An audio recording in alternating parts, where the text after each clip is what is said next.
Chapter का राजा किसान और नगर है। कौन सी क्लास? क्लास 12 हिस्ट्री का दूसरा चैप्टर राजा किसान और नगर।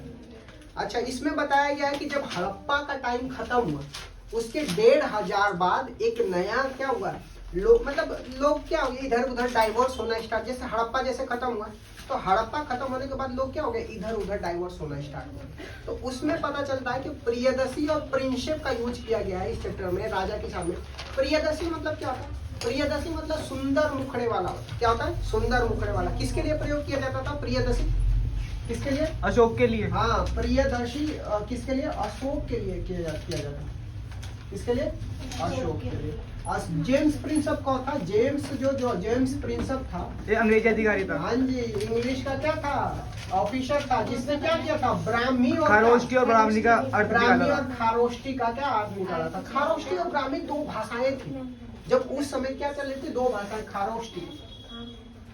खारोष्टी और क्या? ब्राह्मी का अर्थ किसने निकाला था? तो जेम्स प्रिंसेप ने निकाला था। ठीक, तो इस समय क्या हुआ था? ईस्ट इंडिया कंपनी का एक अधिकारी था। जेम्स प्रिंसेप कौन था? ईस्ट इंडिया कंपनी का एक अधिकारी था, जिसने क्या किया था? ब्राह्मी और खारोष्टी का क्या निकाला था। और ये सब चीजें कहाँ पे लिखे थे? ये सब अभिलेख पे लिखे थे। कहाँ पे लिखे थे? सिक्कों पे लिखे जाता था, अभिलेख पे लिखा जाता था। ठीक, बौद्ध के ग्रंथ के अनुसार अशोक सबसे ज्यादा प्रसिद्ध शासक था। तो मौर्य साम्राज्य में सबसे ज्यादा शासक, सबसे प्रसिद्ध मौर्य साम्राज्य में सबसे कौन था? अशोक जो था, अशोक सबसे ज्यादा क्या था? अशोक सबसे ज्यादा क्या था? प्रसिद्ध था। ठीक, ये बात हो गई। ठीक, इस शोध में शुरुआत के भारत के राजनीतिक इतिहास का अध्ययन में नई दिशा मिली, क्योंकि भारतीय और यूरोपीय विद्वानों ने उपमहाद्वीप के शासन करने वाले प्रमुख राजवंशों की वंशावलियों के पुनर्स्थापना के लिए क्या भाषाओं पे लिखे अभिलेखों और ग्रंथों का उपयोग किया था। ठीक, अशोक उसके बाद विद्वानों ने अपना ध्यान क्या राजनीतिक इतिहास के संदर्भ में लगाया और छानबीन करने की कोशिश की कि क्या परिवर्तन आया था। ठीक, तो इसमें आपको देखने को मिलेगा, इसमें बताएगा कि जो नंद वंश का टाइम पीरियड कब से चलता है? नंद वंश का टाइम पीरियड कब से चलता है? 344 से लेकर के 321। हाँ, तो यहाँ पे नंद वंश हो गया और दूसरा वंश कब होता है? नंद वंश हो जाएगा और दूसरा वंश कब होता है? मौर्य वंश हो जाएगा। मौर्य वंश का टाइम पीरियड कब से कब तक? 321 से लेके 85। 321 से लेके 385 के बीच में मौर्य चलता है। और इसमें 185 चलता है ना, 385 से लेकर के 185 चलता है। और इसमें नंद वंश में कौन सा? 344 से लेकर के 321 का टाइम पीरियड चलता है। तो ये दो वंश उस समय चल रहे थे। ठीक, तो घनानंद को क्या मिलते हैं? चंद्रगुप्त मौर्य के द्वारा हरा करके मौर्य साम्राज्य को क्या किया गया था?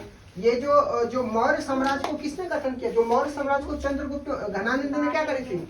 घनानंद को चंद्रगुप्त मौर्य द्वारा हरा करके मौर्य साम्राज्य को क्या किया गया था? स्थापित किया था।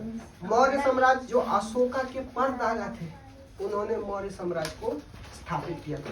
किसको हरा के? घनानंद को हरा करके मौर्य साम्राज्य को। तो चंद्रगुप्त मौर्य हो गया, उसके बाद कौन हो गया? बिंदुसार हो गया। बिंदुसार का लड़का कौन था? अशोका। ये 3 जनरेशन। चंद्रगुप्त, जब मौर्य साम्राज्य के बारे में जानते हैं तो कौन हो गया?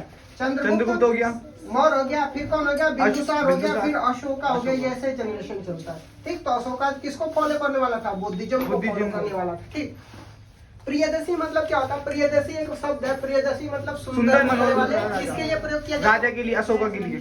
जेम्स प्रिंसेप, आपसे क्वेश्चन पूछा जाएगा कि जेम्स प्रिंसेप कौन था? तो जेम्स प्रिंसेप एक अंग्रेज अधिकारी था। ईस्ट इंडिया कंपनी का क्या था? अधिकारी था, जिसने कौन सी भाषाओं का अर्थ निकाला था? ब्राह्मणी और खारोष्टी भाषाओं का अर्थ निकाला था। ठीक, क्योंकि बौद्ध के अनुसार ये हो गया। अभिलेखों में अभिलेख किसे बोलते हैं? अभिलेख किसे बोलते हैं? आपसे क्वेश्चन पूछा जाएगा, अभिलेख किसे बोलते हैं? जो मट्टियों पे लिखी जाती है। हाँ जी, जो पत्थरों या मिट्टियों पर लिखे जाते थे ना, उसको क्या बोलते हैं? अभिलेख कहा जाता है। तो आपसे क्वेश्चन पूछा जाएगा कि अभिलेख किसे कहते हैं? तो पत्थर या धातु या मिट्टी के बर्तन पे जो खुदे होते थे, किसके पर? पत्थर पे। किस पे? पत्थर पे। और किस पे? धातु पे। और किस पे? मिट्टी के बर्तन पे जो खुदे होते थे ना, उसको क्या बोलते थे? अभिलेख। ठीक, और जो भी व्यक्ति अभिलेखों को बनाते थे उसमें लोग क्या उनकी उपलब्धि द्वारा किए जाने वाले कार्य और उनके विचारों को भी क्या किया जाता था, लिखता।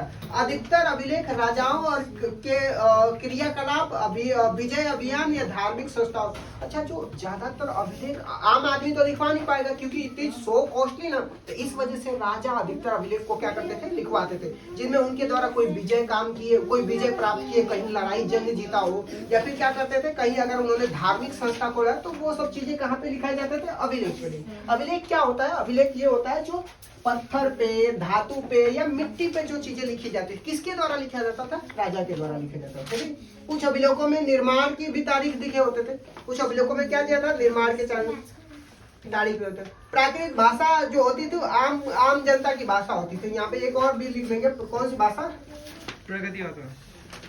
प्राकृतिक भाषा किसकी भाषा होती थी, जो आम जनता की भाषा होती, किसकी होती थी, आम जनता की भाषा होती थी। आपको समझ में आ रहा है ना, हम कौन सा चैप्टर पढ़ रहे हैं, हम लोग राजा, किसान और नगर।